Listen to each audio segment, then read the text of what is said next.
Welcome, ladies and gentlemen, to Stars and Stripes Cup Series. As you can tell, the week is coming to a close. We got one more race here on Saturday on Freaky Fast Broadcasting, but tonight it is the Stars and Stripes Cup Series presented by that of Sharp Apparel for race number 8 at Richmond. This is marking the halfway marker of this regular season. So if you haven't been performing, it's go time. And for the drivers that have been doing well, they just have to continue being patient. We're at Richmond, the 3/4 of a mile course that these drivers are going to be having a handful here tonight for 180 laps. And it's all going to be here on Freaky Fast Broadcasting. My name is Sam Dyer. With me is Zach Hall. And as always, Robert Moyer running productions. Zach, coming to Richmond. First short track of the whole entire season. We're going on a little bit of a streak here with the short tracks, 3 races in a row, but the drama certainly has been building up for tonight's race. Oh, it's definitely been a huge build-up to this point, especially after the ending of last week's race there between Travis Butt and Timmy McNally coming down to the end. Timmy McNally getting that victory. Travis Butt being on the end of the stick that he felt like was done wrong. Well, we had a short track stint of the season now. We've won 7 races in, man, and you know, it's crazy to say this is our first short track, but it is. Here we are at Richmond. We go to Phoenix next week too, and then Rockingham, like you said, so it's a little bit of a 3 short track stint there, and it's going to be wild here. Frustrations have probably boiled up over these 7 races. We may see a few of those frustrations taken out here tonight at Richmond. Yeah, I mean, short tracks, short tempers, it always seems to boil up when you come to these racetracks, but it's usually when you're at the track itself when those tempers start to flare up, not usually when you come into the short track racing. So for these drivers, last season, yes, there was a little bit of drama, but not as much as we've seen here tonight, as it has been drama-filled. Like you said, Zach, the incident between Tim McNally and Travis Butt, it was Timmy McNally diving it low, making contact with the double zero, but Travis Butt, after the race, after Tim McNally winning, came in, made contact while the idiot was doing his burnout. So both drivers, based off the admin's decisions, are going to be given EOL. So they'll be starting at the end of the line at the start of this race. Zach, that means they're going to be right next to one another right at the start as practice is coming to a close here in just 35 seconds. Yeah, that's that's definitely interesting. Put them both back there at the EOL, and well, we'll quickly be into that and figure out how that's all going to play out there early. I would imagine Travis Butt, he's a smart driver. He's most likely not going to try to put himself in jeopardy here this early to go. They don't have fast repairs here at Stars and Stripes. You get damage on these cars, it's hard to get it fixed. It is a short track, but still, this place here, even though it is, 3/4 of a mile, it does have a little bit of aero involved with it. So you don't want to be going out there getting damage. So I would expect Travis Butt to most likely play it smart here, but you never know with these type of things, man. Yeah, no fast repairs in any of the tracks except for the plate tracks and road courses. Those are the only 2 that you get a fast repair. Everywhere else we've seen this season, damage has been ending drivers' races very quickly. And here at Richmond, track position might be your best friend, and this is the time to get the best track position early going. Zach, we're getting ready for qualifying, and what are some of the best aspects or things that these drivers are going to have to focus on during this qualifying time? Well, the toughest thing, Sam, is just getting the tires into a range where they want to really grip up when you come off these corner exits. These corners are pretty nicely banked here at Richmond for a short track, so it really does help that grip level. But, man, does this place flatten out right at the transition of the exit, especially off of 4 and 2.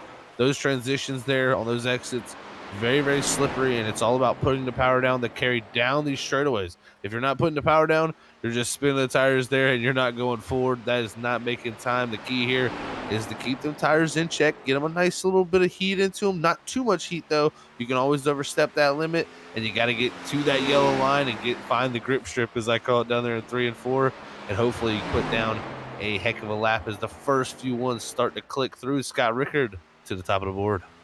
Yeah, Rickard going to be one of our heavy favorites to watch coming into tonight. We see that of Kyle McCoy going to be second, coming at turn number 4, finishing out his second lap. These drivers only getting 2 laps. Travis Butt now topping the board as well.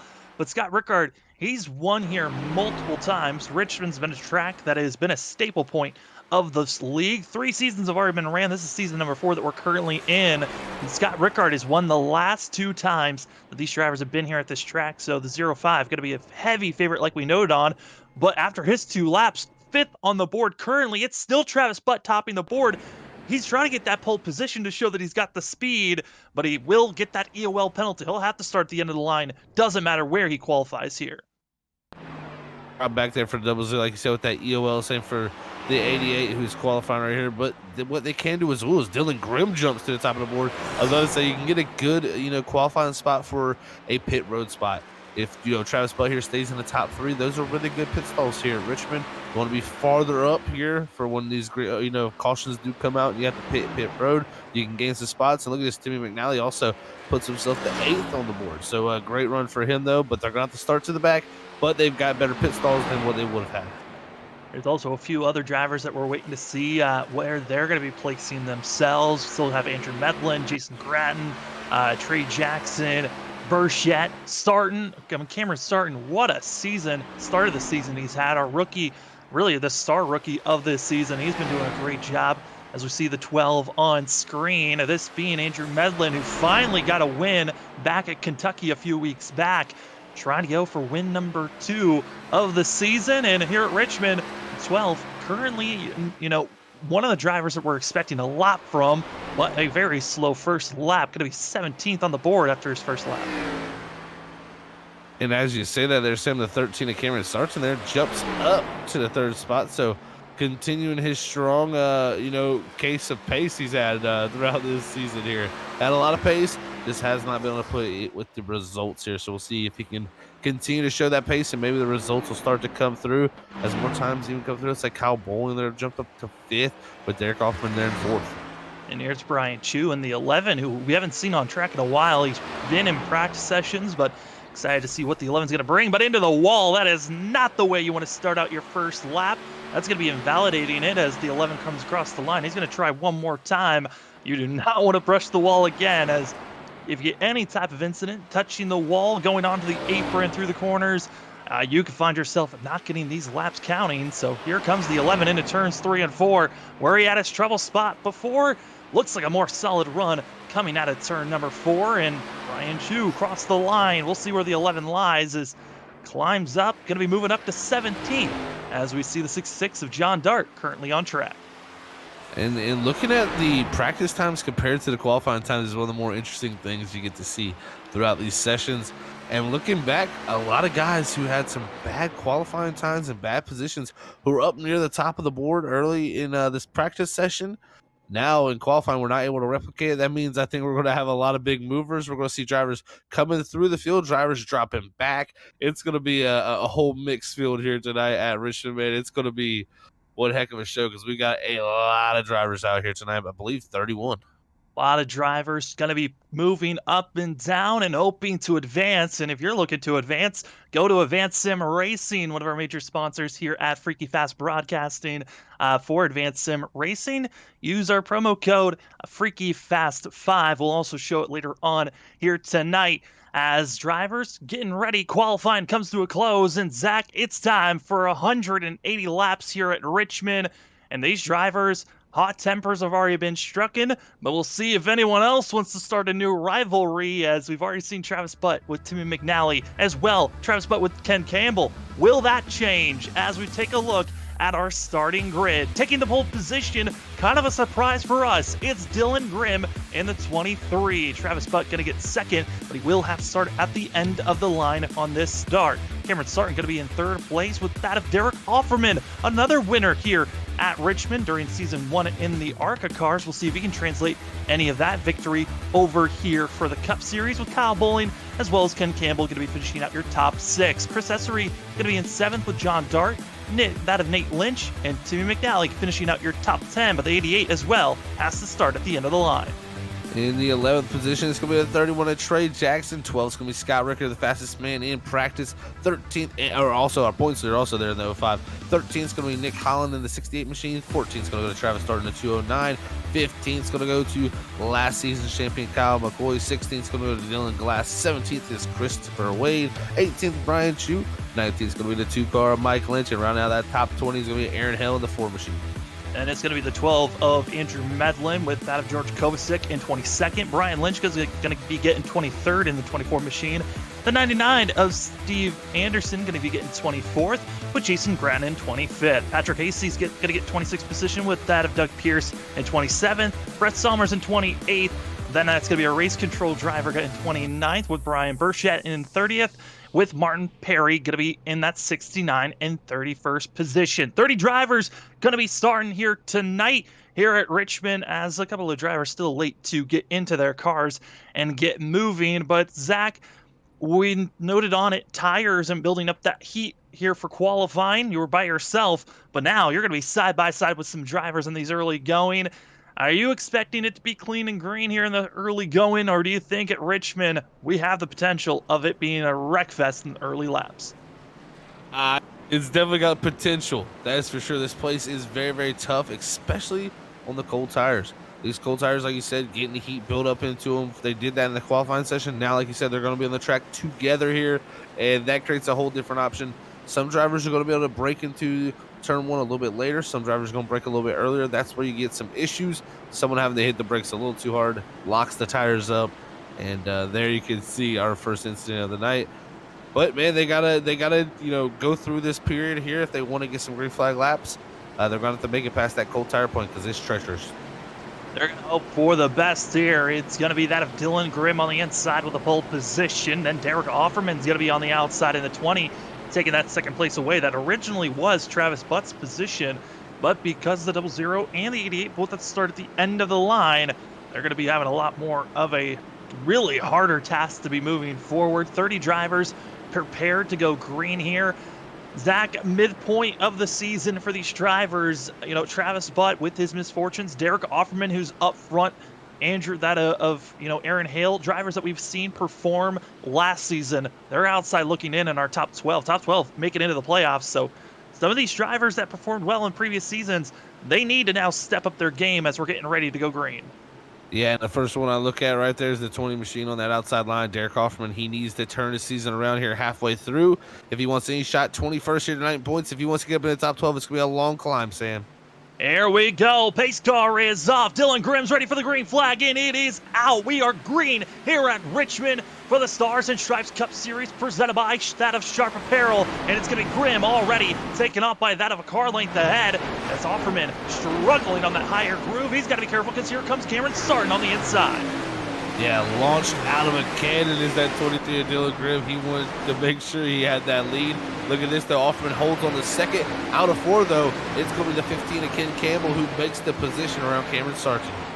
And also saw a little glimpse of drivers back in 20th position being three wide. Got to be careful for themselves. Jean Dart going to be stuck on the outer groove, and that is not where you want to be. Losing ground and faltering back. It's the 44 of Bowling that's going to make the pass there, but the driver to keep our eyes on. It's got to be the 05 behind this 66 machine trying to make the pass. Scott Rickard has won the last two races that we've been here at Richmond. Season 2 in the trucks and Season 3 in the Xfinity cars.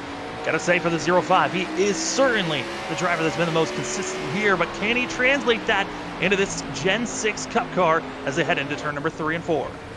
Yeah, that's always a good question to ask. Can he translate it? I personally feel like this is a track, as a driver, a lot of things carry over from each and every car. You pretty much do the same thing in the truck and in the Xfinity car that you, the truck and the Xfinity, I believe the ARCA car they also right here. But you do the same things in those cars that you would do around here. It's just a little bit more power added, so you gotta work that throttle a little bit more with the egg under that throttle to make sure you don't spin those tires. But man, it's still very close. I'd expect Scott Rickard. I mean, you showed it in practice how quick he was. He's already made 6 positions up. He's up to 6th. He's quickly moving his way through. We'll have to see though if the long run pace is there. We're taking a look at the 10, that being ran by Chris Essery, and Essery been doing a great job this season. Has started every single race so far this season. Had the first 2 poles, and with those 2 poles, he's come away with 4 top 10s, 2 top 5s, and right now running in 8th place. And it seems to be Chris Essery's found a way to qualify up front, but can he continue with that as you're seeing side-by-side racing for 5th? Kyle Bowling, Scott Rickard, they're battling with one another, and here comes the 10 on the inside of the 6 of John Dart. Yeah, Essery trying to take advantage as well. Bowling trying to get past the 05 there. So, 05 is going to roll the top there. This may be the 5th position. And that's the second time I've seen someone make a pass like right there. And it's what you can see is it's starting to check up there a little bit of a line forming. Scott Ricker, I think, is finding out that he can roll the top there very, very well. And man, I tell you what, he used that to his advantage, gets right to the 5th position. Now, does he try to do the same thing on the 13 car? That's my question, because he's done it now once. Well, he's done it once, but the issue is right now the 13 of Cameron Sarney, he's been kind of right in the middle of the lane and now giving an opportunity, diving it down, trying to do a slide job move. Is the 05 who's on the biggest move right now, up 8 positions. Biggest mover is this of them, Scott Rickard, and he's going to send it in once again. But Zach, right where his issue was and what allowed him to make the passes on the outside, kind of boxed in now. He's going to have to try to pass 2 for 1 as he goes in diving once again, almost getting by the 15 of that of Ken Campbell. Yeah, he's kind of boxed in there, and he actually loses the rear off the corner as he is now going to lose position. He starts in there, drop back behind him now, possibly dive back under.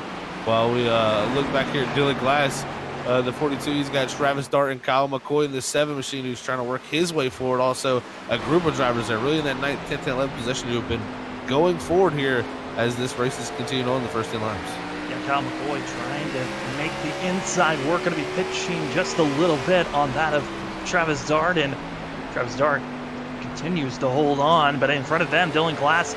Again, I mean, Zach, you noted on it, kind of the chain reaction of all the drivers. This track preferred is kind of a single lane course at most times of this race. Your goal is to stay low, but like we've seen, it just is a chain reaction of accordion up with these drivers. You got to be careful, especially because the later this run goes on, I'd imagine drivers going to have different braking zones the longer this race goes. Oh, completely different. I mean, this track here, really, your car goes through a huge balance swing. You can really control your balance by the way you drive your car. That's the one way I like to explain it. This place here, you overdrive the entries. You abuse the tire in the middle of the corner, really overheating it. It's going to make that car not want to turn very well. So it's going to be on the tighter side. But if you're the driver that's really waiting on the gas, really waiting on the center, and then jumping in that gas late into the exit, it's going to be rotating that car with those rear tires, causing it to heat up the rear tires. So you're going to get a little bit of a balance shift there. So it's always interesting to see which drivers are driving in different ways, and that really tends to show in the long runs. When you burn that right front tire off, you go backwards at this place. It is tough to drive a tight car around here, and nonetheless also a loose car too. Oh, absolutely, and all these drivers trying to make sure they stay as comfortable with one another as possible as we continue to watch that of Nate Lynch, who's another one of those drivers that's been really performing well this season and trying to continue with that speed. We're always looking at, the previous season to now, and drivers are always going to be elevating and trying to find that extra speed. It's been great to see all the drivers that might not have had the strongest runs last season trying to perform, kind of like Ken Campbell, who didn't have any wins last season, comes away with sweeping the first 3 races, and we'll see if Ken Campbell can come away with another win, trying to go for win number 4, if possible, for himself. Yeah, Ken Campbell, man, he's been on a tough streak here lately. It's really come down to some technical issues. He's had a few races where, not only got involved in some wrecks, but had some races where he's dropped out of the server due to connection. So had some technical issues there. We were right on board there, almost an incident there. And, that's just unfortunate for Ken Campbell. I believe this is Travis Butt. We're going to look back here in the 00 too. So back here still in 30th, 18 seconds back. Sam, that's got to be worrisome from him as he's coming in here tonight 18th, I believe, here in points. Yeah, and so he's really needing to make up the points. And, he tends to do this sometimes where he's really, really slow in the beginning races where he's almost saving tires. Yeah, really slow. And I was rewatching and went back and watched the first about 5 to 8 laps of this race. And I got to say, Travis Butt was playing some very dangerous games. And when you're playing dangerous games, sometimes you can get some silly rewards for yourself. And Travis Butt honestly seemed like he was trying to hold back that of Tim McNally from moving forward, and now is kind of just waiting and lingering and soon to be going a lap down if not careful, because he's finding himself being about 3 seconds off from Dylan Grimm and the rest of this lead pack that is on the charge. Yeah, this is kind of got me interested in what's going on, because we're actually going to see right as you see the cars break into the background back there. That is our leader, Dylan Grimm.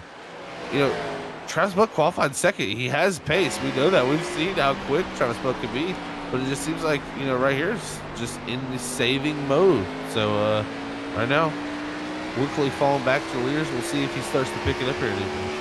I think if anything, could have been the fact that, Travis Butt's kind of just waiting and letting the race come to him, and also could be thinking about wanting a caution to come out, kind of expecting it. Richmond's one of those tracks where you can see a lot of cautions coming out. That also at the same time, Richmond has also been known for sometimes never even bringing out a yellow, if ever. So this is one of those silly games you could be playing for yourself, where you're trying to wait, let danger go on by, and at the same time you could be bid, as you see riding on the back of the 00, soon to be our first car to go a lap down, if not picking up the pace here soon. And definitely not to pick it up. He wants to hold on to there as they're quickly closing it. Dylan Grimm, though, he's held on to the lead so far, but really hasn't got away, Sam. He's been having some close competition as Derek Offerman. He is trying his best. I mean, if Derek Offerman can go out here and win tonight's race, that'll be a big swing around for him, man. He was so strong last season. Just has not had the luck on his side here in the 20 machine. Had a few tough finishes, and right now, really all over the back bumper. And not even that, but King Campbell there, like you said, where he's trying to change his fortunes around. He's up to third, and he's right in position for another win. Yeah, and you also got to think for Ken Campbell, who is a driver that kind of has also tested fate and has bumped around and moved that of Travis Butt out of the way. I'm wondering if this could be a factor where Travis Butt is faltering off with speed. He's starting to pick up a little bit more speed. He just finally put down his fastest lap of the day on that last lap. So the 00 certainly is starting to find a little bit more speed. It's more of a consistency, and I think he might be just falling back, maybe trying to find a driver that he would be a lot easier to find if he just loses ground instead of pushing forward. This is an interesting strategy. I came in here tonight and, looking at 180 laps here, trying to figure out what type of strategy these guys would be playing. I don't see anybody with a 90% fuel of being able to stretch the fuel to 90 laps. I mean, it's possible. It's probably pretty close, actually. So maybe that is what Travis Butt is pulling here. Maybe he knows he has to save a couple laps of fuel. He can stretch it to a certain point, and he can do a one-stop from here where other drivers will need to do two. Even if you're trying to save a full stop, I mean, if you're losing a full lap on the other competitors, that's not really, you're kind of negating the whole entire extra pit stop. You're still going to make it very equal, which kind of makes you think, what is the point of trying to save this much? Also, we're saying this because we're expecting speed from this 00. Could just be an off night for himself, even with the screaming quick qualifying time. But right now, Derek Offerman trying to figure out how to place himself to get by the 23 as lap traffic is now here. Travis Butt holding the racing line and might have to force the issue of Dylan Grimm as they head down the backstretch into turn number 3. We'll have to see exactly how this plays out. He's definitely he's picked up the pace himself just a little bit, but he's definitely dropped back right here in position. I wonder if this is where he wants to be. And like you said, yeah, if he is trying the strategy of trying to stretch fuel, make it a one-stop race, he's given up so much time that it's kind of negating any gain he's going to get. But hey, we'll see. There's a method to his madness here, and we'll see how it plays out as we cross the line here for lap 29, man. It is straight up 6 drivers, really 7 drivers under a blanket. It's crazy to think we're already 30 laps in, and it feels like just in a blink of an eye, these drivers putting down 22 to 23 second per lap is the time. So these drivers ticking away very quickly. As we see Dylan Grimm as well as Derek Offerman, they're starting to close in, and they're going to have to figure out how to get by this 00 at some point. But further back in this field, as you see, battling for that of the position of 8th place, Chris Essery now under pressure as Kyle McCoy tries to get underneath the 10 machine, and just showing how difficult it is trying to make passes 30 laps into this race. Yeah, it is so difficult to get it done, and McCoy, he's been continuing his charge up. He's now got to Essery, like you said there, and he tried that move. Now going to peek to the outside. If he gets to the outside, this is going to be a much easier move, but the grip level just not there on the exit where he can jump into the gas to get to that quarter panel confidently.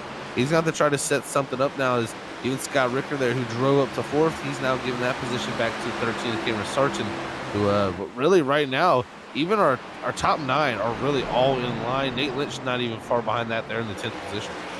No, it is honestly, everyone's still close enough where you never know who's going to really make a true mistake. The biggest gap really if you look at our whole entire top 17 is all the way back from the difference between 18th and 19th, which that is about a half a second now, a little bit over a half a second is the difference.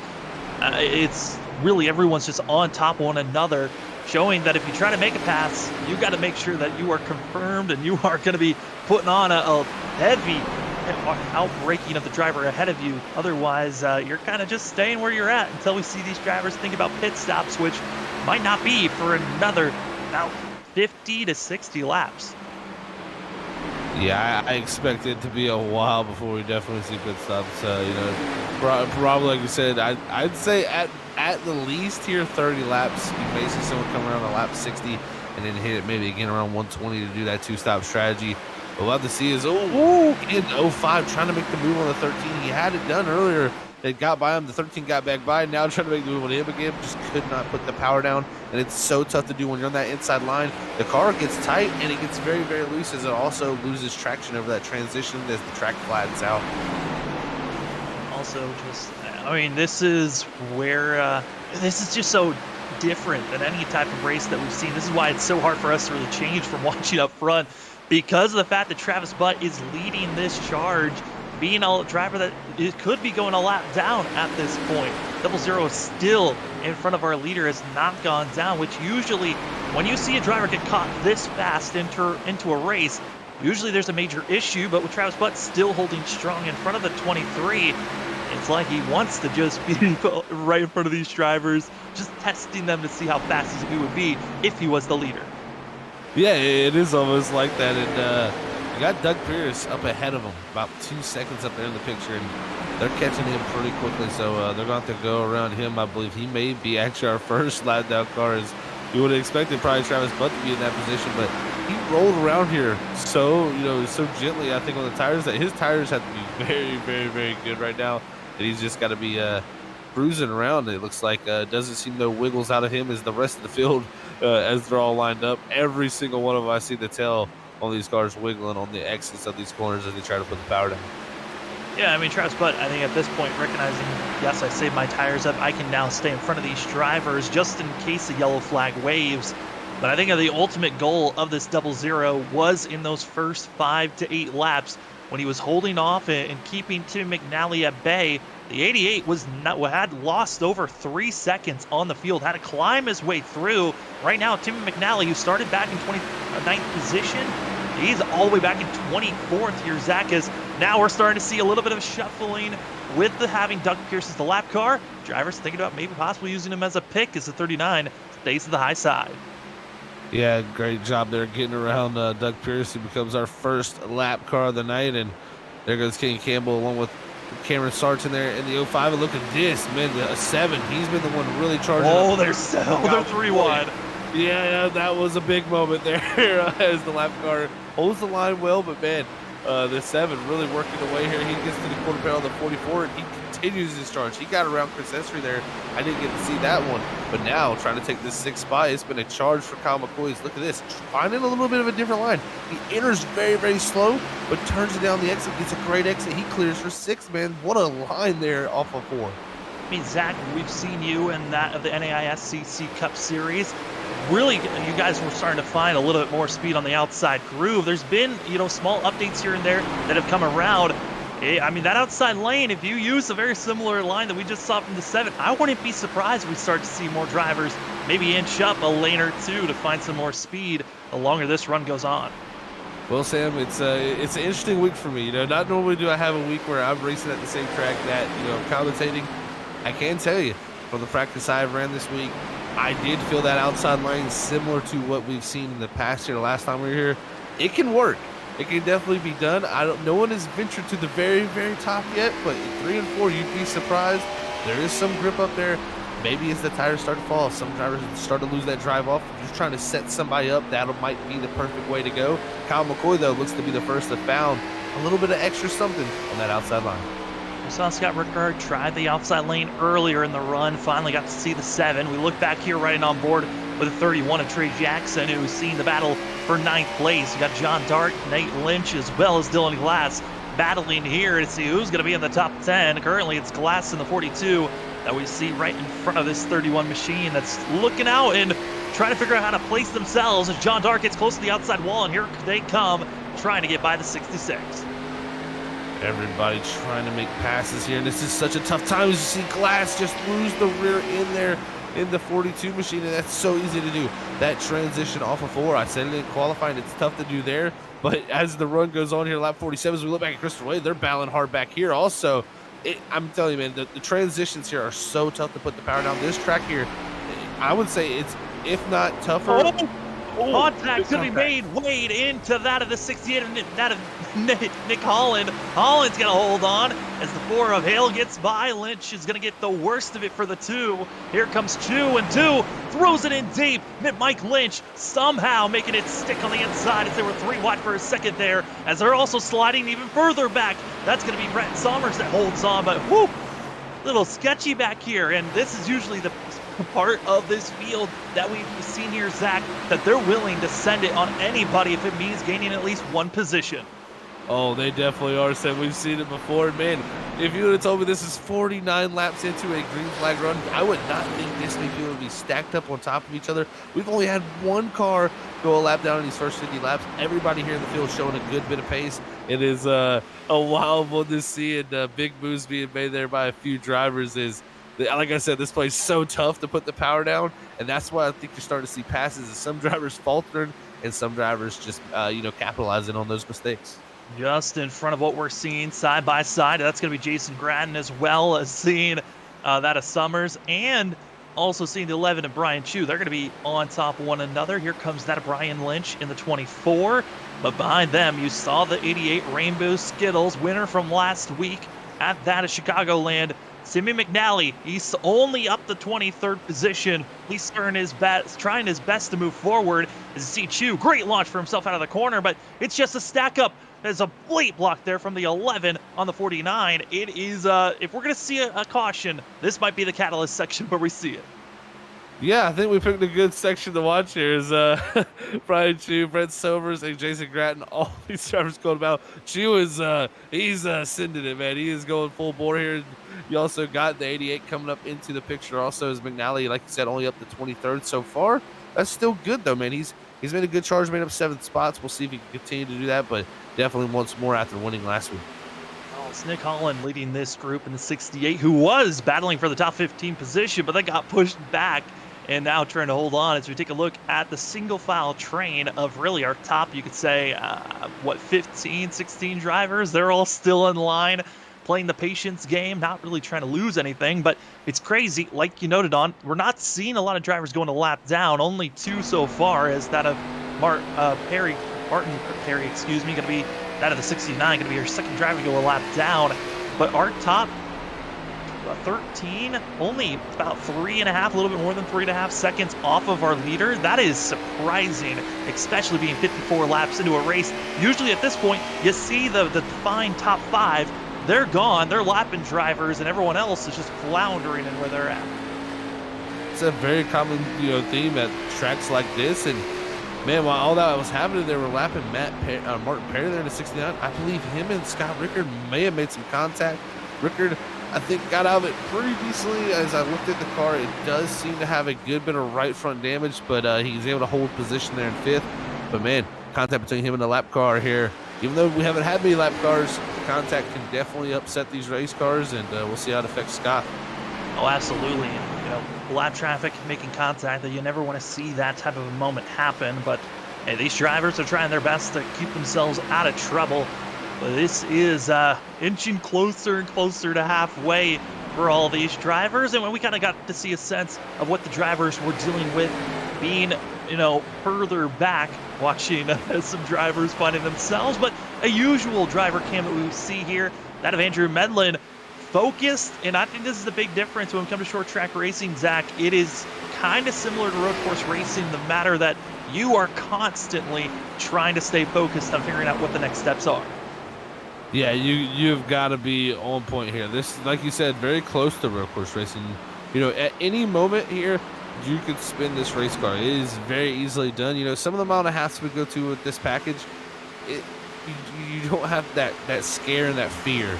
Here at this track with that 750 horsepower in these rear tires and just this track out in general, how on the flatter side, the short track racing, you have so much fear as a race car driver that you're going to wreck this car any moment. And you can already see Medlin, he's having to work the wheel here. He's worked his way up to 13th from that 21st starting position, about 5 seconds back here. But man, he's having to really work this car as this run continues on. The tires really starting to go away. Well, we're now entering the section where we might see some drivers that they are for sure dedicated on a two-stop race here tonight.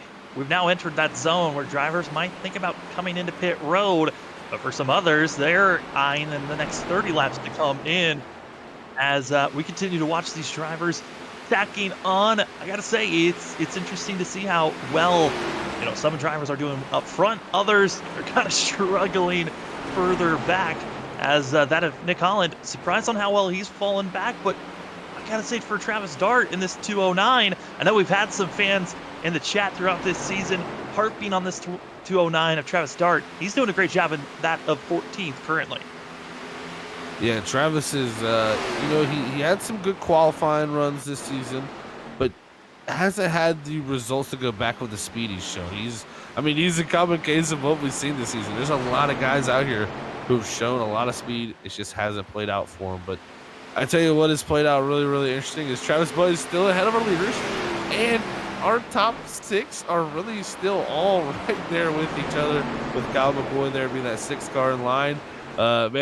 Grim, he's got to be saying, man, I thought I was supposed to have Clean Air as the leader. He's pretty much felt like he's the 2nd place car while he's led all these laps. Yeah, just doesn't have that clean air, and you got to be wondering how those tires are feeling. Well, we're about 1/3 passed into this race. We're going to step aside, non-stop action. You're not going to miss a thing. We're going to step aside for a quick moment here from us at Freaky Fast Broadcasting as you're watching the Stars and Stripes Cup Series presented by that of Sharp Apparel. We'll be back in just a few.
Welcome back, ladies and gentlemen. We are under yellow flags, and drivers now going into pit road as the incident between that of Brian Lynch and also that of Nick Holland going to be bringing out the yellow here tonight after trying to get by a lap car.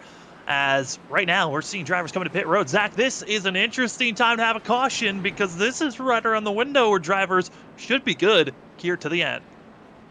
Yeah, this is literally right at the edge of that window. So we will see how that works out for him here as they all hit pit road. But man, the driver probably like that the most has got to be Travis Butt. He's got to be feeling good about that there as he was sitting right in front of the leader, still holding on to that position. He'll be able to re-rack back up, get caught back up to the field because he's definitely got a pretty quick car. And right back out on track is going to be watching Dylan Grimm and others. Driver that decided to, that's in an interesting spot with the timing of this yellow coming out, gonna be Travis Butt in the 00. He'll be still our leader, and because he was not a lap down when the yellow came out, he will still be on the lead lap, and because he never came in, the 00 is our leader, and he gets a lap-led bonus point. And he does, and this is interesting. Is he gonna? I wonder if he's gonna elect to continue to stay out here. I would imagine he might come down here, but man, that's a risky call here to stay out on 73 lap old tires. I know it's not, not too far away from that realm of being able to make it for these drivers. It's about 99 laps is what we're seeing they can do. So they're pretty close to that. If they get a caution, they could definitely be right in the window of making it to the end here. But if it goes green, you're definitely going to have to stretch the fuel a little bit here if you want to make it to the end. Yeah, and we knew for a fact that, for that of Travis Butt, went with an odd strategy. We were talking about during commercial break. I mean, he was holding off Timmy McNally. That was his original goal at the start of this race. And then because he was so far back, just decided to fall and kind of pretend that he was the leader for a while there, staying on the lead lap in front of that of Dylan Grimm for the longest time. Now Travis Butt's going to be up front, and I was wondering who could be Travis Butt trying to possibly get next, because he's kind of on a revenge tour here tonight. Was holding up the 88. The next driver that would potentially be on his list of drivers that have pushed around the 00 this season would be Ken Campbell, who's in 4th place currently, and would be on the outside on this restart. Zach, I'm interested if maybe Travis Butt's going to restart on the outside to hold up that outside lane. That could very well be in the plan here. I mean, he's definitely going to be on the slower side of the pace here starting this restart. I wouldn't be surprised also if he has a lot of wheel spin here on this restart. So wherever he does start, those drivers are going to have to definitely watch out. It looks like he's going to elect to take the bottom, so right in front of the 20 here, Derek Offerman. But I tell you, if he can launch decently, I'd be very, very surprised because, man, those tires are they're definitely chewed up. And right now, do want to give note of drivers further back. Again, that of Martin Pierce as well as Brian Lynch and Timmy McNally all involved in that last wreck. That of Timmy McNally still in pit road getting repairs done after losing the front nose clip and heavily damaged. Nick Holland, while we were under green, was involved in a wreck. He is back out on track, but currently 5 laps down. Pace car's off and already green flag. The 00 is gone. Did not wait for anyone.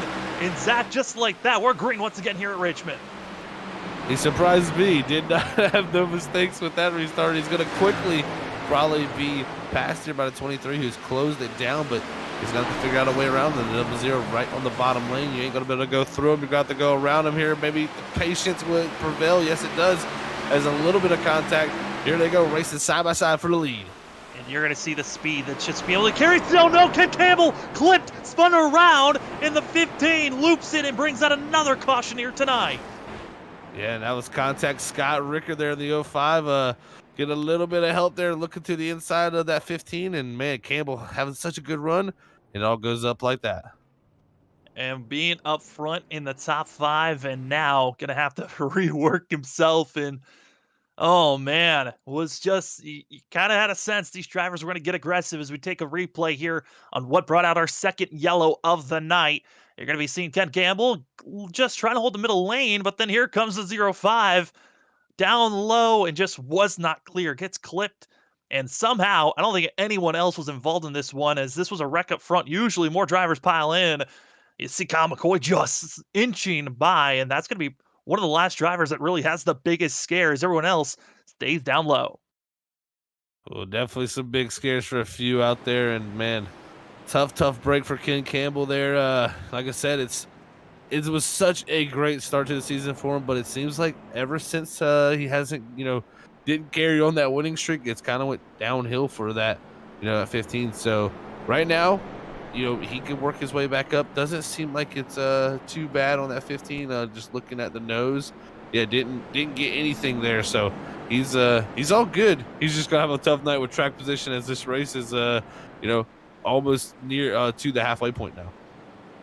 Also in coming into pit road with Ken Campbell, going to be that of Christopher Wade, as well as George Kovacic, going to be getting service done for themselves. And this also is going to be allowing some other drivers that needed to get more repairs, such as, that of Nick Holland or seeing Brian Lynch. They can come back in and finish off those repairs. First DNF of the night going to be done. Our winner from last week at Chicagoland, Tim McNally, our first car out here, Zach. And the 88 tried to rebound after getting the EOL from last week's incident of making contact with this 00 of Travis Butt. And it did not work out this tonight, as short track racing has already shown its face here after getting to the getting closer to the halfway marker. We're starting to see a little bit more cautions coming out. This is yellow number 2. And with Travis Butt still not coming into pit road, this is signs that we might see another quick yellow with the pace that we're expecting on this restart, because he is not the control car. It's going to put him in a completely different position where he's going to be judging his timing off of Dylan Grimm, and that's when you start to see a little bit more of a chance for wheel spin. So we'll see what happens here for the 00 Travis Butt. But man, he's actually put himself in a very interesting situation now. He is in a tough spot with the old tires, but if we do get a couple quick yellows continuously here back to back, he could play it to where these drivers all might want to come back down pit road for the last time, get their last splash of fuel, feel very confident, as this caution here should have made them feel a little bit more confident about making the fuel all the way to the end of this race and be wick green from here. But man, you would love to have a little bit more confidence for those green white checkers. So I wouldn't be surprised if we get continuous yellows for a few guys to like to come back down, and that could be the perfect time for Travis Butt. Put those 4 tires on and maybe a big track position gain for him. Well, there's some drivers that are, going with the strategy of coming in, just topping off. We are now even closer to the realm of coming into pit road now, and you will make it to the end. And those drivers that topped off again, that's going to be George Kovacic and also Brian Chu. Chu going to be taking 4 fresh tires and fuel, while some of the other drivers that came in, such as Wade and Campbell, they just went with fuel only. So watch out for the 11, as he's going to be trying a different strategy for most. They might be trying to push this car, if we stay green, all the way to the end, as we are stacked up, ready to go. It's Dylan Grimm, Travis Butt, Derek Offerman, Cameron Sarton, and that of Cal McCoy going to be your top 5 drivers getting ready to go green here. Zach, we'll see if they can come to the end, as we're less than 100 laps to go.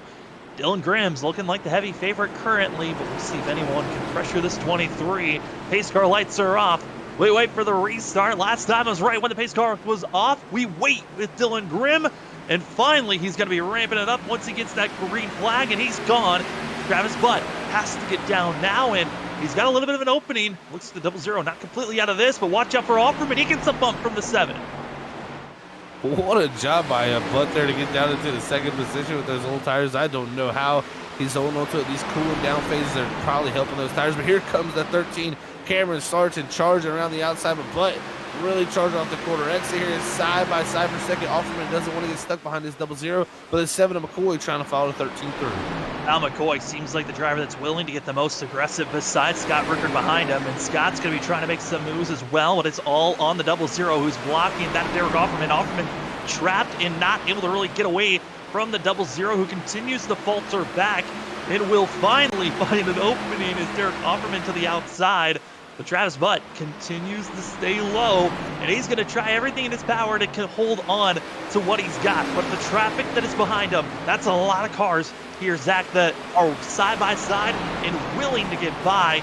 As we saw it earlier, and we'll try it again of taking a look, before Travis Butt was inside, no man's land. He was faltering back to the lead of the pack. He's now in the thick of things as we took a look at that of Travis Butt. His outside real-life personality, too, is in car as we see the 00 being swamped now as he's in those older tires. Yeah, this is a tough position. He's got to focus a lot here. Stay very much paying attention to what is around him. You can see he's definitely working the wheel, trying to make that car stick for position, and he's done a great job so far of holding his lane. That's all you can ask for a car, and they're all going around the outside there. That's a tough thing to do when you're old tires, is hold that bottom. And you see further up ahead, side by side, as we love the in-car view, but we've got to go up to the lead. Dylan Grimm, Cameron Sarton, side by side for the lead. Haven't seen anyone challenge this 23 just yet, and it's going to be that of Cameron Sarton finally finding an opening out of turn number 2. We'll see if the run from the 13's there, as it looks like he's faltering just a little bit. Here comes Grimm, fighting back right into turn number 3. What a race for the lead. Sargent trying to find what that outside line has. He may have done it because Grimm has dominated up to this point, but now has a contender. McCoy was thinking about maybe making it 3 wide. They're going to make contact down here near one as Grimm slides up the racetrack. Just body slamming Sarn. Now Sarn's got to be careful because here comes Kyle McCoy. McCoy not able to clear himself, and now you see 3 cars all in line battling here as they're trying to hold off. That is Scott Rickard that's on the charge. It is now pandemonium as we're getting now to halfway. Zach, it's on. These drivers willing to beat and bang. Robbins Racing. Welcome to Stars and Stripes Thursday Night Racing. Some of the most aggressive driving you're going to see here on Freaky Fast Broadcasting, and we're seeing it here live. Aggression it is, Sam. These guys are showing his own. Grimm having a few issues up front. He gets a little bit loose as he comes back into the picture. They're side by side for second as Grimm is getting checked up. It's going to let Sarton there fight back to the outside on the quarter panel. Can he get another run and battle for the lead? Sarton's going to try his best, gets a good run. Now going to be side by side into the corner, and it's going to be Dylan Grimm backing off to the little bit earlier, not wanting to body slam again, and got a little bit more respect. I think Grimm recognizing, hey, that last time by I might have body slammed you, but it's going to be Cameron Sarton finally clearing up front where he needs to be as Grimm almost giving him the bump and run into turn number 1. So close to the back bumper, but Cameron Sarton so close this season to, putting himself in a position where he can win a race. He was so good at Kentucky, so fast there, but just did not have it all work out for him at the end of the race. Tonight, he's looking to change it all around. It's McCoy behind there, our past season champion. He started his season around that 7, starting to show why he was a champion as he continues to claw his way forward through this field. And right now, I think the biggest thing for Cameron Sarton, he's got to be loving the fact that the drivers behind him, they are getting aggressive. Kyle McCoy has got a lot more of an aggressive entry, while Dylan Grimm kind of backing off a little bit sooner than I think the 7's liking.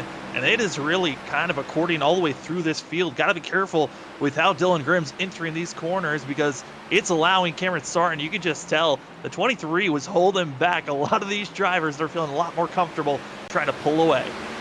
Yeah, that was actually my question too, looking through here, Sam, is, Cameron Sarton in that 13, he's the first time he's going to lead tonight. We've seen a big shift tonight with the way, the field was really stacked up. It still is right here, but maybe that was down to Dylan Grimm. Was he pacing himself? Was he trying to put himself in position to where he was the driver that was pacing this field? It seems like now that he's lost the lead lap gap has grown as he continues to drop back to the second position, as I believe we're going to jump on board here with Brett Somers. Brett Somers getting a good picture of what it's like to be battling and try to get into the top 10 as he's got the battle for 13th out of Jason Gratton as well as Aaron Hale. Gratton on the outside, Hale on the inside, but giving us a good sense as we're watching the real turning in. Zach, you could touch it on a little bit more, but we're now 25 laps into this run, and you can just see how much the wheel is being worked in this early going of this stint. Yeah, definitely having to work the wheel lighter. 1 and 2 is a little bit more of a tame corner. Off of 2, it can definitely get a little sideways. Down here in 3, though, very, very tough corner. Got to get all the way usually down to that bottom yellow line. Turn the wheel, and then right here coming off of turn 4 is where it usually gets a lot lighter in the rear end, and you start to spin those tires. As you go around this D-shaped oval, you got a little bit of wheel turned in it. So that car really wants to spin the tires in it a little bit more tough than that back straight. That was right along for a lap with that of Brett Somers, who's in 15th position. Driver that's on the move, though, as we're watching it continue to battle on for that 3rd place position. The battle of champions, that of Kyle McCoy with champion of two times in this series. One back in the ARCA, then one last season in the Xfinity car. Our trucks champion in season 2, Scott Rickard on the outside, and our 2 only champions in that of the Stars and Stripes series. They can continue to duel back and forth. Almost contact coming through the center of the straightaway and right back into turn number 1. And the duels continue to linger on. And again, Cameron Sarton, he's almost got a full second ahead of second place. Yeah, Cameron is just took off, man. He said no more, holding back here. He's going full bores. We'll see what that does to his tires because, man, you're going to think these guys are going to try to stretch it here if they can. I mean, if you can feel like you're confident you can make it to the end of this race, you're not going to want to hit pit road. That just puts you in a terrible spot where if the caution does come out, your lap's down. So, interesting call here by Cameron because it's going to be a long run down to the end. But, man, he's really taken off with that clean air and pulled away as they continue to be stacked up there as Offerman. He's got a little bit of battle. Kyle Bowling in the 44, who's always, silently battling for that top 5 like he likes to do and getting into that picture right at the end of this race. The 44 on the inside trying to make the pass. Also, you saw a late dive, and you're going to be seeing it once again. The 7 of Kyle McCoy trying to get by Dylan Grimm to try to pressure and run down that of Cameron Sarton. But the 44 Bowling trying his best, but he was trying to make the pass on Derek Offerman, and now it's kind of giving an opening to that of Chris Essery to be making a move on the outside, as we also see the battle again for second place where Kyle McCoy trying to clear up a couple of drivers ahead of this 44 machine. Oh, and he's so close to doing it. Kyle McCoy, he gets it done up ahead there for the passes. Boland still fighting strong here with Chris Essery at the 10. You can see it's so tough to make the pass on the bottom. But, man, Kyle McCoy was able to do it. We'll see if he can start to take some chunks out of that lead from the 13 there. As that's grown to about a second and a half, man. And Sargent has really put the pace on the field. You see just the nose there for a second of the 10 machine. There it is again. Essery making the outside lane work, coming out of turn number 4. The 10's going to try to fully clear. Not just yet, as it's still about a half car length is the difference between these two as the 44 dives it down low, trying to stick, and it just... Some of these drivers, they're able to find just the aggressive entry, and it works where they can stay on the yellow line. But if you just touch that apron once, Zach, we've seen it plenty of times, it will carry you up into that driver to your outside. So every little small move you make, you got to be careful that you're not wiping out your race or someone else's. Oh, it only takes one mistake, man. You step over the boundaries of this race car, and you will quickly take out not only yourself, but your competition here at the Richmond International Raceway, man. It's just a tough place. It's like I said, it's almost like a drag strip trying to put the power down on the tires. It's very, very tough to do, and when you're inside of somebody, it gets even tougher to do. So Boland, they're going to have to reset, try to get that done again. You got to remember, he was trying to make the pass on Offerman, so he tried to get it done on Offerman. It did not work. It checked him up. That let Essery get to the outside, taking the position away from him. So it shows you if you don't get one position done ahead of you, you could possibly lose one behind you by getting the momentum loss. Well, it's only been that 47 minutes of on-track racing, but we're already past that of lap 108. Crazy to think, Zach, blink of an eye, we're almost seeing this race done as we still got ourselves coming up to 70 laps to go here in just a couple of laps. I mean, these drivers putting on a show, and right now you look at the gap for a front 2. Kyle McCoy, yes, he's gotten by Dylan Grimm, but has not been able to close down this time. But you see some of the other closer battles that are on track. This is one of the closest battles still of Chris Essery and Kyle Bowling. Then you got Trey Jackson, who's close behind with Dylan Glass. You're starting to see these little small movements going around. Some of our biggest movers so far this race going to be the 17 back in 15th position. That of Brett Sommers up 13 positions. Jason Gratton's up 12 positions for himself. And the driver that went with the biggest and oddest strategy, I think, on this most recent restart, Travis Butt, who still is not coming to pit road, 00 all the way back in 25th position. Yeah, he's going to have to hit pit road at some point, man. It's 110 laps in. We've had those 2 cautions to help him save some fuel. I would imagine Travis Butt is going to have to hit pit road at least in the next 5 to 10 laps. I don't understand how he'll be able to stretch it out any longer here with the 90% fuel load. So interesting to see he hasn't done it yet. But, man, he's trying to catch that caution, I believe. Going to be trying to catch it for sure. One driver, though, that seems to be just trying to stay in control, move up to 10th place. The battle that's going on there Dylan Glass, Nate Lynch. Glass seems to be having himself a handful. This 42 and the 25, they've been getting loose out of turn 2, out of turn 4. It's been a handful for themselves. A little bit also the driver in front of them, Andrew Medlin. These 3 cars, they're trying their best to continue with the way that they need to be moving forward, but Glass got to be careful of that outside wall with some of the wobbles and tail whips that he's been having here in the last 5 laps. A lot of times you think about a driver getting into the wall just due to the car getting tight and pushing up into the wall. A lot of times what happens actually is you lose the rear end and you try to catch it. You turn that wheel right when the car's going left, and when those front tires catch me, you end up right into that wall. So yeah, definitely don't want to be doing that there. As you see Nate Lynch hanging on to that 11th spot. It's still amazing to me, Sam, just to see how close our field is. It's a really crazy thing to see here. With this type of package, you usually do see a good bit of spreading out at a short track like this place. But man, everybody is so close competition-wise. It's been a pleasure to watch so far. Yeah, I think if anything, it has to go to this Gen 6 Cup car that is now being kind of phased out of a lot of the iRacing leagues, now moving over to the next gen, Gen 7, that the drivers that are going to be seeing real-life NASCAR running. This Gen 6 machine, they're not planning on touching it really moving forward. They're kind of where it's at is where it's going to stay moving forward on iRacing. So it's interesting, the way that they left this car. It's pretty equal for a lot of drivers, and that's why we've seen quite a lot of different drivers getting the win this season. I think Ken Campbell differing that in the first 3 races, winning at Daytona, then winning at Michigan and Atlanta, which you don't rarely say this, but kind of all very similar, all about the draft type of racing for those 3 racetracks. And then you saw Scott Rickard winning at that is Sonoma, which he's kind of the road course ringer of all these drivers. And then we saw Kyle McCoy, Andrew Medlin, Tim McNally, 3 drivers that got their first win this season. Kyle McCoy, we saw win a lot, won the championship last season, but seeing these last 2 weeks, drivers that did not win last season finally getting a victory. We might even see here tonight, Wade Cameron Sarton's running. We could be seeing another first-time winner this season with this Cup car, and excited to see how it's going to continue to move on. But Zach, this Gen 6 machine certainly is given the random factor of you don't know who could win at a certain week. Oh no, it definitely adds to that, man. It's it levels the playing field a lot. This car is very, very interesting, especially with the fact that it's not going to change now. It's going to stay the same throughout this whole entire season. We got what we got, so the drivers now can use this to prepare for the rest of the season. Most of the time you would say, hey, it's a long way to go this season. The car's going to change a few times, possibly some updates. Maybe I'll get better as the season goes on.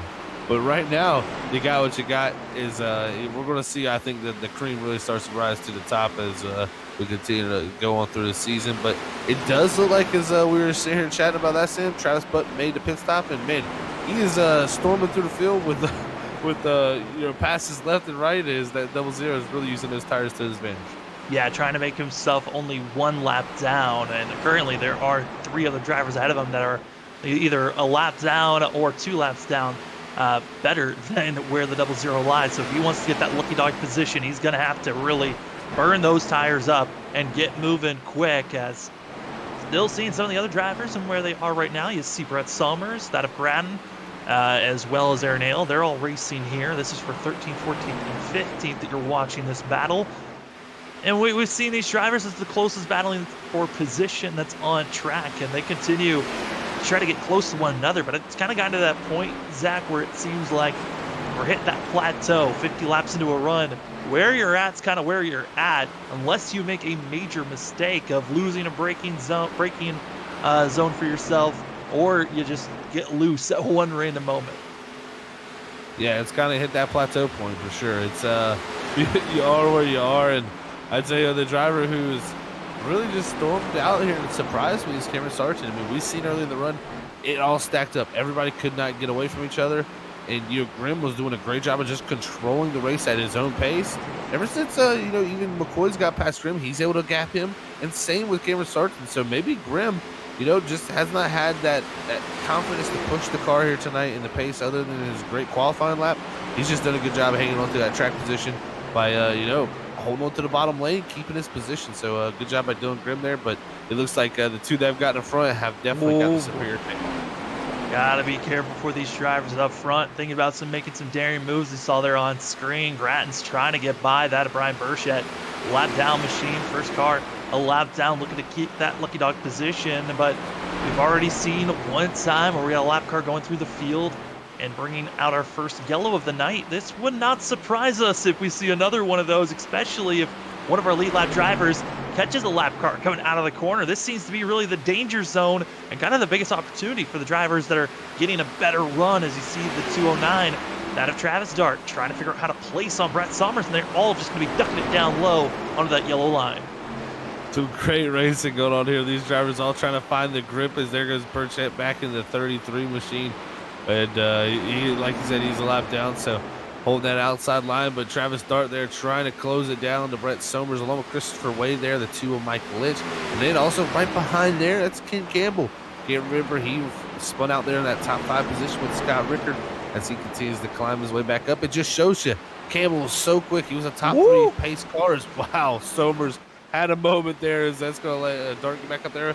Campbell, though, he's only worked his way back up here to 19th, so it's really showing how tough and strong this field is here to work your way back up once you lose track position. Also, major surprise. I don't know if we were expecting this, but into pit road, the 4 of Aaron Hale going to be making an early pit stop here, which I think for the drivers that are recognizing, hey, we might not be able to make it to the end. For those that pitted 2 cautions ago, they're going to have to come into pit road here, and I think splitting this stint in half, if you know you cannot make it, smart move here by the 4. But now the question is, who's going to follow him? Is Brett Summers, also that of Dart. They continue to stay side by side in the aggressive passes that's going on, as well as some of the other passes that are going on in front of them.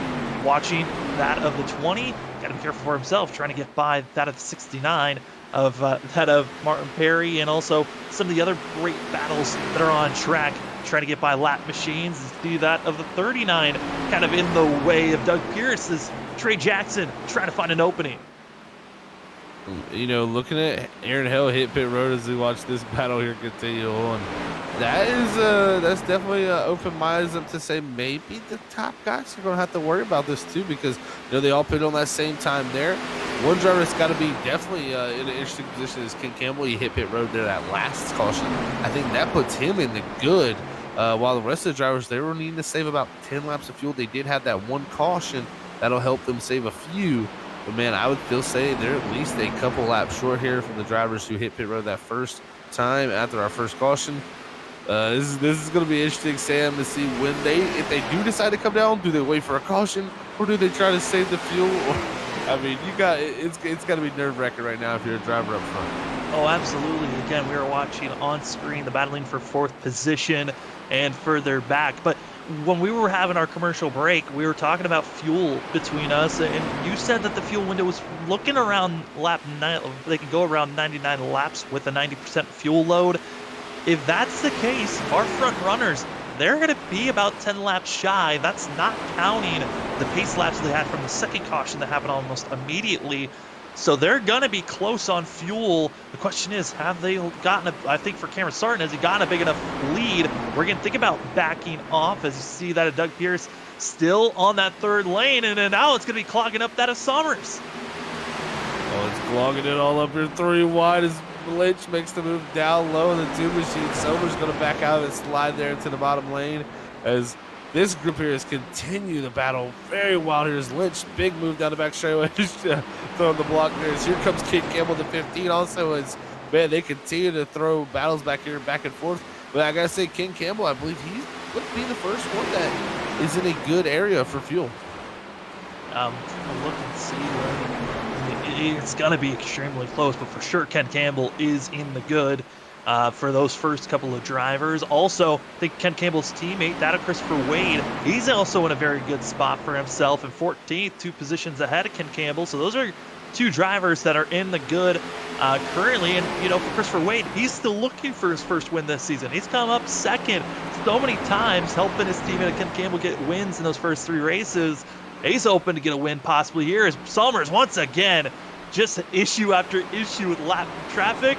Anderson also almost getting into the 9. Lap traffic now becoming not lap traffic, but battling for position is starting to get heat up. They've got to be careful because here comes the driver with fresh tires, Travis Butt on the outside.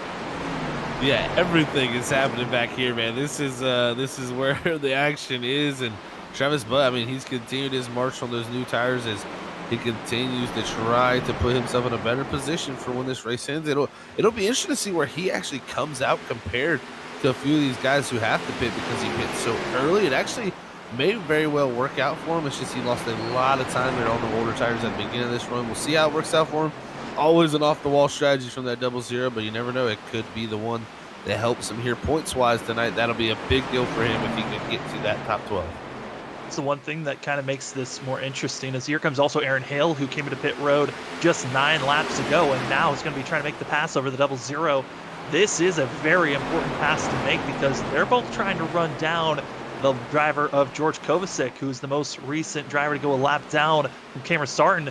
So if a caution comes out, it actually would be the 65 that would get that lucky dog position, and Travis Butt and Aaron Hale both would have to take a wave around if they want to get back on the lead lap. So this 0-0 in the 4, they are trying to be a rocket ship to get moving forward because they want to be the first car a lap down just in case a yellow does fly.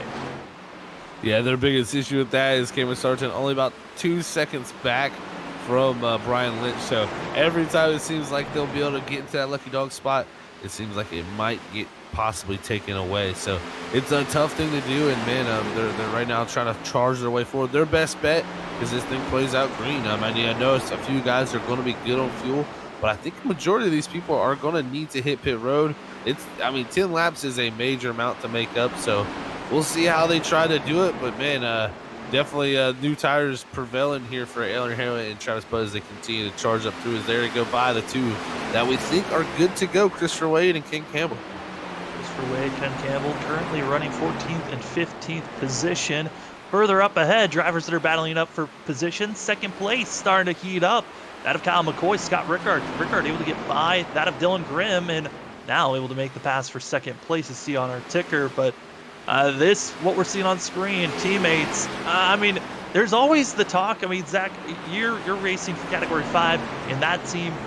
When you're in these team dynamics and you've helped a driver win multiple times, how much does it go through your mind thinking of, well, I scratched your back, I'll scratch yours in a few weeks, help you get a win maybe later on? Something you definitely, as a teammate, you always want to help out your teammates. So you do want to help, but at some point you got to say, hey, man, this is my race to run, and you got to take control of those reins. I think between those two right now, it's going to be a race down between them. So, in my opinion, I race my teammates just as hard as anybody, but if, the situation comes down to it and I know they need the help, you're there to help as a teammate. So it's always an interesting thing to play, man, but yeah, it's cool to see how well those two have worked together this season. But I tell you what has happened while all this has played out. Something happened to Cameron Sarton because he had about a 5-second lead. It's only about 2.2 seconds now, and it's Scott Rickard up the second, who's got by McCoy, and Grimm closing back down to McCoy, who's starting to fall off here. Wondering if possibly could have been getting into the wall. There is some slight front right damage on the 13. I'm wondering if maybe got in the wall these last couple of laps. That could have been what lost him all this time, but currently running about a 10th off of Scott Rickard, who's on the charge. Who's in second place, trying to catch up to this 13 machine of Cameron Sarton. So Sarton's got to be a little bit concerned for himself, but certainly the speed's there for the 05 as he's trying to run down. And I kind of went back and rewatched. I think it might have been just lap traffic that held off the 13, as he's had this front end damage for quite a while so far for this race.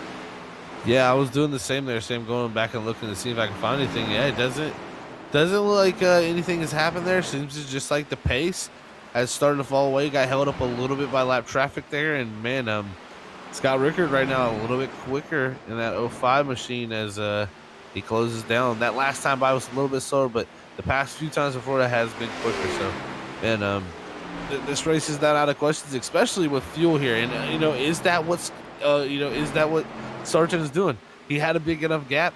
Is he starting to play the fuel mileage game?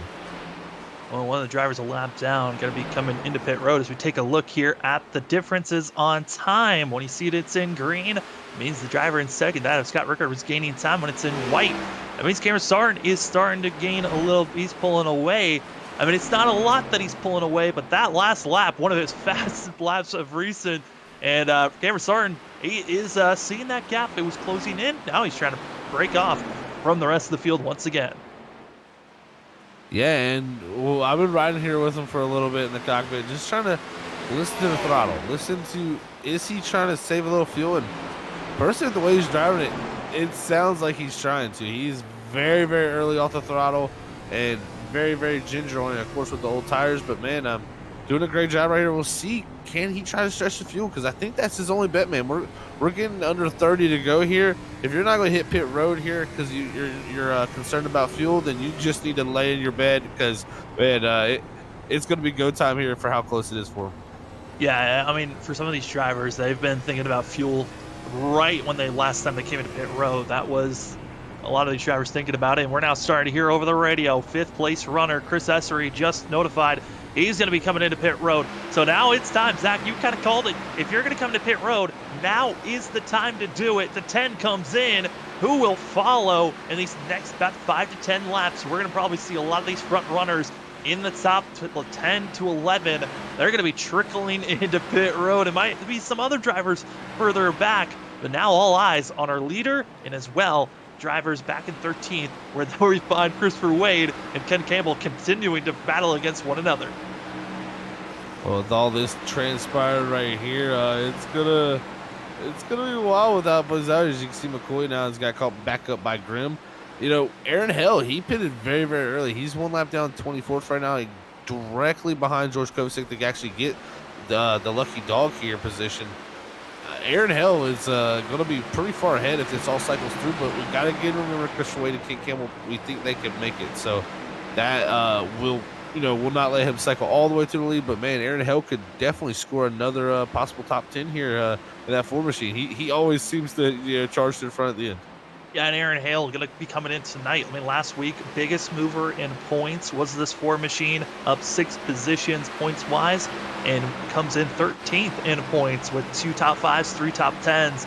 If he gets another top 10, could be bouncing himself into the top 12 because the competitor in front of him, that of Nick Holland, a very poor showing here tonight with being involved in an early incident. That's 68 all the way back in 29th position. This is major for the Ford machine. He just needs to continue to run on and hope that the drivers that are going to be close on fuel, they stay out as long as possible so they don't have time to run down the Ford.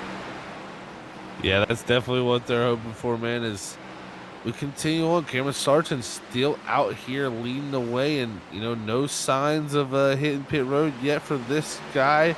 Scott Rickard has started to drop back again here time-wise, and Sargent is starting to pick it back up. Maybe Cameron feels confident, man. This is such a tough position to sit in as a driver. They don't have the greatest tools to rely on here either. I mean, some drivers have, third-party applications actually that can help them for fuel mileage. But a lot of times what drivers rely on is their black boxes, is what we call them. And these are info boxes that we have inside the car that let us know how much fuel we have in our car, how many gallons. We don't get an exact calculation that says the estimate of laps, but I can tell you that estimate is not always right. If you are basing, I'm good on fuel based on my black box estimate of fuel mileage, you can very well put yourself in trouble. You need to make sure you build yourself a buffer zone. And even, you can't forget, if that caution does come out, we're most likely going to come to the pit road, but you may see a few drivers try to, stay out and survive that, extra green flag or overtime. And another driver into pit road going to be that of Jason Gratton, who comes in and gets service done for the 46, and it's going to be tires and fuel, as he was one of our drivers in the top 10. Still, all eyes on the drivers up ahead. Where are they going to be able to, and when will they, or if they will come into pit road? 20 laps to go for these drivers. Zach, the pressure is now on. If you're going to come into pit road, you've got to come in now if you want enough time to go for a win, because it's Aaron Hale who's just gotten by Travis Butt. He's going to be one of the first drivers that should be good on fuel. I mean, that's just going to be close enough to be moving forward on fuel. The drivers we know are good, if they've saved enough, should be Chris Wade and Ken Campbell if the other drivers in front of them cannot make it. But this is crunch time, and also because we're within the 20 laps to go, this seems to be the time that we also see cautions brewing in the Stars and Stripes series. Would not be surprised if we see one now because of the mixture of drivers on new tires and those on old. Yeah, this is the time when you're going to see that happen. Like you said, you got the mix of new tires, old tires, and that's when you get problems. You get drivers running up on each other with much higher speeds, and some driver will make a wrong decision that'll bring a caution out here. And it's something we've seen before. It's a classic thing we've seen coming down in these races that usually ends coming down to a caution and a sprint to the finish. But right now, Cameron Sarton, he's hoping not only to make it fuel-wise, but he's hoping to say no yellow flags, unless he's concerned about fuel. He's probably, if he's very, very concerned with fuel and knows he's not going to make it, you're probably hoping for a yellow flag at this point. I mean, you kind of set it, 30 laps to go there, Zach. You kind of you make your bed and you lay in it and you hope for the best at this point. And right now, we're seeing some drivers stacked on top of one another, lap drivers, lead lap drivers. This is a place where we could be seeing a caution brew potentially. You got Derek Offerman, Andrew Medlin. They're being surrounded by drivers that just came into pit road. It's the 12 going to be pinched between two lap drivers. He's got that of Perry as well as Burchett, and into the inside. The 10's going to force the issue of Essery almost getting involved, and they just jam-pack on one another. Still 3 wide. More contact going to be made. Gotta be careful, and somehow everyone survives through that. Yeah, somehow we did not have the yellow flag fly there. That right there was setting up for disaster for these guys. Is you can see new tires, old tires. It just makes such a big difference. The closing rates are tremendous. Essery was trying to go forward. He had the gap closed on him. Then it got 3 wide, and now he's coming forward here trying to make the move on butt. But here comes Bowling also at the 44. So, I mean, it's just multiple drivers with different agendas, and oh man, McCoy up top, almost 3 wide here. This is dangerous. Travis Butt's going to be just thinking about defending the inside, make every driver get by him on the outside, and just make this race as frustrating as possible. We've seen Travis Butt 2-3 times this season be spun around. He's not racing for a win currently as he moves high, lets the drivers with fresher tires go on by, but man, it's just, Zach, you never know what we're going to see here tonight, but right now, Kyle McCoy, he's just hoping he can survive the mess of the drivers in front of him and around. And this is wild stuff. Oh my goodness. It's a little bit of bump up ahead of him, Sam, and that was so close up. I'm not sure how much that was. That was Perry. Perry, yeah, the 69, I was about to say, I think it's a 69, and yeah, he definitely wants some contact there. Luckily for Perry's sake, he's got new tires. Maybe he can run away from that 00. He's trying everything to run back down. Oh my! If we saw Martin Perry take out Travis Butt, I think Butt's going to come in, take tires, and just go on a headhunting spree at that point. I mean, that would mean he'd been spun around for the lead, and Bradley spun around for last place. I think he would have been absolutely done. As we see also the battling that's going on back for 12th place. You have that of John Zart as well as Patrick Hasty. These drivers close to one another, but still on the similar strategy of our leaders, questioning if they can make it to the end as it's 10 laps to go. Zach, I think for a lot of these drivers, they're just hoping that they got the fuel to make it to the end, and if they've saved enough, they had 1 caution between the times that they last came into pit road to now, and for that of Cameron Sarton, he really is trapped in a spot where he cannot come down. He's stuck on the outside as see all the drivers getting by and getting their laps back. This is wild here, man. Can they slow the pace down enough to where he can hold on to not only the lead, but somehow Pass was made. Yeah, Rickard made the pass there through all that. I don't know if that's just due to fuel mileage, and yeah, I think the 13 was pressing the clutch, just went up the racetrack there. So. And and he's hitting pit road. Cameron Sarton hit pit road with 9 to go. This is, oh no. Sarton in pit road. Medlin's in pit road. Over the radio, it's the 20 of Derek Offerman. They're all scattering in. Less than 10 laps to go. In pit road is getting busy. You thought maybe they should have come into pit road sooner. Ken Campbell going to be one of the first drivers. He's ahead of his teammate of Christopher Wade. And this is where the 15 lies in 6th place. You see other drivers, but it's Scott Rickard ahead by over 2.5 seconds. Can he back his pace off enough and save enough fuel as more drivers come into pit road? This is all turned into melee here. As man, everybody's trying to find out if they can make it to the end here. 7 to go. Scott Rickard, 11 seconds back to Ken Campbell. Like you said, made the pass on Christopher Wade about 10 laps ago. He's been charging since that point. Now, can Rickard have enough? Does Grimm have enough? Does Jackson have enough? I mean, who has saved the fuel? Who was planning for this? We're going to see here coming down these final 6 laps. Into pit road, going to be Nate Lynch. Cannot make it, putting Ken Campbell now up to 5th position for himself. That of Dylan Glass He's now in 6th place as Christopher Wade's trying to be moving forward. These drivers, they were just on the cusp. Did they save enough? That's going to be the question as laps continue to dwindle down. 5 to go. But Zach, we've already seen half of our top 5 have to come, top 10 have to come to pit road. The other half, they're still crossing their fingers that they can make it, as they were about 10 laps shy from making it to the end of this race. Then they had a little bit of a caution break to try to save some fuel. Did they save enough? Then on track as we stayed green? Oh, well, we're seeing it now, riding on board with the 5, getting a sense of how he is trying to save fuel, and you can see it, he's clutching, he is doing everything in his power to save fuel. And man, oh man, we'll see her down the corner. You'll see those RPMs drop all the way down to 2,000. And then as he drops the clutch, it goes back right up to 8,000 RPMs, trying to save fuel. And I tell you what, he's actually turning some pretty good lap times while doing it. So must feel pretty confident, even though I'm saving this much. 3 to go. Sam, I don't know if he's going to be able to save this much, but if they do, this is going to be a feat. Dylan Glass now going to be into pit road. He's not able to make it. Still waiting. Ken Campbell in 5th place. We feel the most confident that he can make it to the end. He's about to make the pass on Kyle McCoy, but coming to 2 laps to go, it's Scott Rickard, Dylan Grimm, Trey Jackson, your top 3. And really everyone is in extreme fuel saving mode, clutching, doing everything in their power, coming out of the backstretch here, Zach. I don't know if they're going to be making it. Honestly, we could see the 05 puttering coming across the line as he's heading out of turn number 4, bringing us to our freaky fast white flag. It's Scott Rickard leading, but will he be leading when we come to the checker? Only a quarter of a mile left here for the 05 machine. Does he have enough petrol in that gas tank to get to the end? We're going to see here as, man, he is making down the back straightaway. This is wild. Kyle McCoy screaming he's out. Now we're going to be seeing our leader, Scott Rickard, out of turn number 4. He can coast from here. Somehow saves enough and gets a win. It's the 05, his 2nd time this season. What a job. I don't know how he saved the fuel, man. He did it. He did it early, and I think he had this plan from the beginning as Grimm brings it home 2nd. And Trey Jackson, what a drive for him up the 3rd as Ken Campbell looks like he had enough fuel there to make it home in 4th with Patrick Hasty right out of the top 5. What kind of strategy, man. I tell you what, there's going to be some drivers kicking themselves like Cameron Sargent, who did not save fuel there. Maybe that was what led to the gap he built up.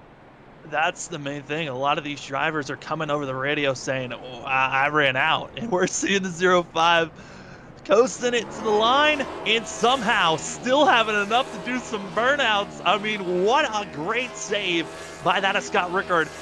He didn't even have to worry. He had enough, and he's showing how much he had left.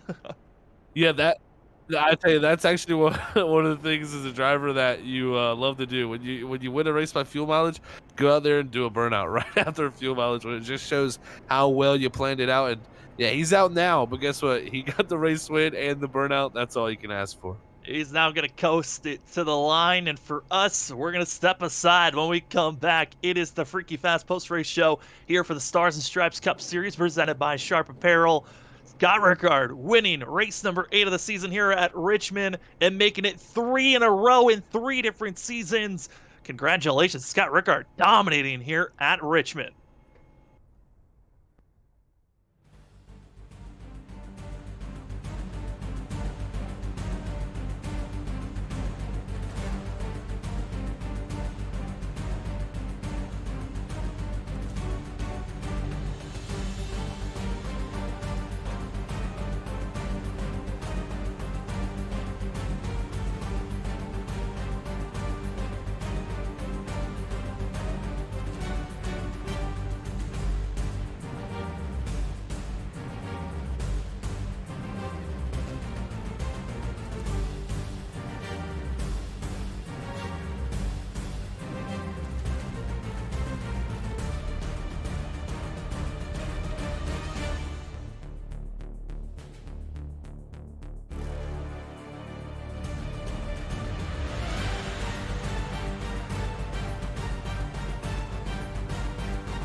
Welcome back, ladies and gentlemen, to the Stars and Stripes Cup Series presented by Sharp Apparel for race number 8 here at Richmond. Victor with Scott Rickard after the amazing fuel mileage runs that we got to see from a lot of these drivers, and starting it off in third place, we're bringing in that of Trey Jackson. Trey, it's Sam and Zach up in the booth. Man, a third place finish for yourself. How does that feel for this season? Feels good, man. It's about time. I took fuel mileage, but got it done somehow. Hey, Trey and Zach also for man. Congrats on the third place finish, man. Great job saving the fuel here tonight. You know, you came in here tonight 14th in those points positions, man. This is going to probably come back to be a very important finish for you halfway through the regular season. Do you think this could lead to some momentum to help push you, closer and above that cut line there for the playoffs?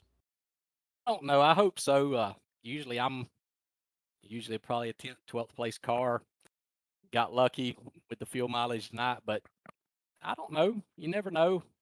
Hopefully, keep running consistent and staying out of accidents, and you never know.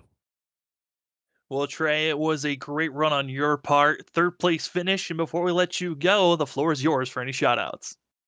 Yeah, I just want to thank my teammates, Patrick, Andrew, and Brian. Thank them guys. We got in a lot of practice this week and was running pretty decent for most of the night, around 9th or 10th. And so thank my teammates. Thank Nate and Derek and Brian for putting on the league, and for all the guys that run in the league. A bunch of good, clean racing, and it was fun. Thank y'all guys too. Thank you for putting on the show. That's Trey Jackson in the 31, going to get third place here tonight. Congratulations, Trey, and good luck in these next couple of short tracks. All right, thanks, guys. Second place winner, second place finisher, excuse me, gonna be our pole sitter here tonight, Dylan Grimm in the 23. Tried a different strategy than most, but gets away with second place finish. Dylan, it's Sam and Zach up in the booth. You didn't get the win, but still got a top 3 finish. How does this feel for yourself as we're now past the halfway? I'm feeling pretty good about it. Uh, Last season when we came here, we had like 17 cautions, and I was involved in a bunch of wrecks, so I'll definitely take a clean race and a second place finish. Hey, Dylan, congrats, man, on the second place finish. Definitely a good points night for you, man. The 23 after sitting on pole here tonight, man. Definitely a little bit of a nail biter for us up here in the booth, man. When was the plan there to save fuel? It seemed like pretty early some guys started to save, while a few others just didn't even have no regard for it till it was too late. Seemed like you were able to make it across the line there, all good. Yeah, with about like 50 to go, I started noticing we might be heading into a fuel mileage situation, and I just backed into the corners a little bit more so I could just save a little bit, and then more towards the end, I was going partial throttle down the straights to help me save to get to the end. I mean, gotta say this, Dylan, we saw some great racing. You were up front in that first stint before the yellow came out. You had one driver in front of you that kind of shocked us. What was going through your mind when you caught up to Travis Butt and weren't able to get by that 00?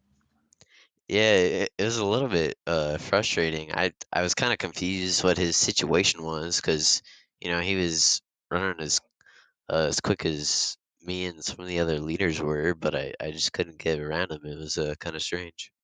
Don't worry, it was bothering us just as much. But Dylan, before we let you go, the floor is yours for any shout outs. Yeah, I want to shout out Nate and everyone who puts on this league. I have a lot of fun doing these races. Shout out to you guys at the booth. You guys do a great job. To my teammates at Grim Roberts Racing, they've helped me a lot this season. And to any of my family watching out there tonight. Going to be Dylan Grimm in the 23 machine. Congratulations on a second place finish and good luck in these next couple of short tracks. Yep, thank you guys. And then in Victory Lane, last time we saw him in Victory Lane was back at Sonoma. Well, I said that short track's kind of similar to road course racing in the fact that you guys stay concentrated, and this driver certainly did that. Scott Rickard up in the booth with us. It's Sam and Zach. Scott, a great run on your part, able to save the fuel and even have enough fuel to do burnouts. At what point did you feel like I was good to make it to the end? Never. I was trying to save almost the entire run just to make sure I had enough. Didn't want to risk it. Hey, Scott, it's also Zach up here, man. Great job there saving the fuel, man. Even got to do the burnout there. That's always nice to do that when you win it fuel mileage wise. Coming here tonight, man, it's been a great season to start for you. I mean, we're halfway through the regular season now. It's going to be your second win here tonight, man. But up to this point, it's been a great season. How do you feel your first half of your regular season has been? A lot better than I expected coming into Cup cars since I haven't raced them that often lately. So a lot better than I expected before the season started, especially at the big tracks. Well, we aren't going to be going to the big tracks for a while. We got that of Phoenix and then also Rockingham coming up. How are you feeling about those upcoming tracks? Phoenix a lot better than Rockingham. I feel like that's how most of these drivers are feeling. Well, Scott, I know you don't have very few of those to thank, but the floor is yours for those that you want to. Never met the team and my dog. That's Scott Rickard going to be in that 05 machine gain of victory here. Congratulations and good luck in these next couple of races. Thank you. Well, Zach, top three, I think all of them kind of think of the similar thing, and they weren't sure if they were going to make it, but fuel saving was the key to get these drivers up front. Ken Campbell, he was flying, but came up shy in fourth place. Says, see the fireworks going off in the background. What a race it was here tonight as we get the results up. What are some of your final thoughts here tonight? Well, Sam, I tell you what, man, Richmond, I expected a few more cautions, so I got to give these guys a round of applause for keeping it clean and green. And, man, a Richmond race where it's fuel mileage. I mean, you brought it up when they made the pit stop there with that first initial caution. You said this is right around the area where, the windows are starting to open up, and, man, it was right on the edge. So they called it right. The drivers were on top of that, and the ones who got it right were the ones that came out on top here tonight. And you got to feel for a few of them that got it wrong, especially Cameron Sargent and Kyle McCoy there, who were 1 and 2 at one point coming down to the end. They're going to end up way down the order. Yeah, they are. But looking at our top 10, it's going to be Scott Rickard as well as that of Dylan Grimm. Trey Jackson going to be your top 3 with Ken Campbell. Patrick Hasty, what a finish for that 9 machine driver that usually is running around 20th position, able to get a top 5 run for himself. Same for that of John Dart. Great finish for himself with Christopher Wade in 7th. Steven Anderson in 8th. Brian Chu in 9th. Aaron Hale in 10th. I mean, this is what fuel mileage races give us, Zach, are the drivers that maybe based on raw speed wouldn't be up front, but they certainly put on a great show of being up in the top 10. And for some of them, getting their first top 10. For others, getting their first top 5 of the season. Yeah, that's the beauty of fuel mileage, man. If you're on the wrong side of the fence, it never works out for you. You hate fuel mileage races, but man, when you're on the right side of that thing, it feels great. And there's a few guys that really needed great runs here tonight, and even looking back at someone who couldn't make it. Look, I mean, the thing is, a lot of drivers I think are going to go back and kick themselves is looking at someone like Aaron Hill. He pitted really early into that stick because he knew early into that he's like, I'm not going to be able to make it. I'm for sure at this point I can't do it. He comes in with a top 10 finish still, even though he makes a pit stop. He just due to the fact of how much the pace dropped off, the new tire advantage. So it just shows a lot of guys were boxed into a position there and they didn't make the right call, and it's going to come back to bite them here tonight with their overall finish. But man, that's how fuel mileage racing is. You never can be perfect sometimes. And like Scott Rickard said, he didn't know until the very end to cross the line and got able to do the burnout that he was that good to the end. Yeah, we also heard, drivers were expecting this race to kind of be a caution fest like it was last season, and I think that's going to be the mentality going into these next 2 weeks. Phoenix, another track where we saw a lot of yellows come out. Wondering if we're going to see a similar thing like last season, or will we see what we saw here tonight? Only 2 cautions here, as Phoenix is going to be our next destination. But for us up at the booth, it's been a great run. Thanks, Zach, for joining me. My name is Sam Dyer, but there's one other person that needs to also finish out the call, so we headed over to our producer, Robert Moyer Jr., to finish out tonight. All right. Well, thank you, ladies and gentlemen, for tuning in here tonight at Freaky Fast Broadcasting. Thank you, Sam. Thank you, Zach. Thank you, Stars and Stripes, for having great racing and great calling for you guys. You guys do one well of a job. But, man, oh, man, well, congratulations to Scott Rickard. Congratulations to the top 5, and congratulations to Ken Campbell. Bounce back. He don't get a win, but it's good in the point system. He's already up here on the top of the points, but, he was in that little bit of a stumble there for a little bit. So finishing in P4, something to be proud of and get to be able to move on to Phoenix next week, like you guys said. It's going to be tough. We seen it last year, or a year before. I forget what year we had it, but it was a tough race.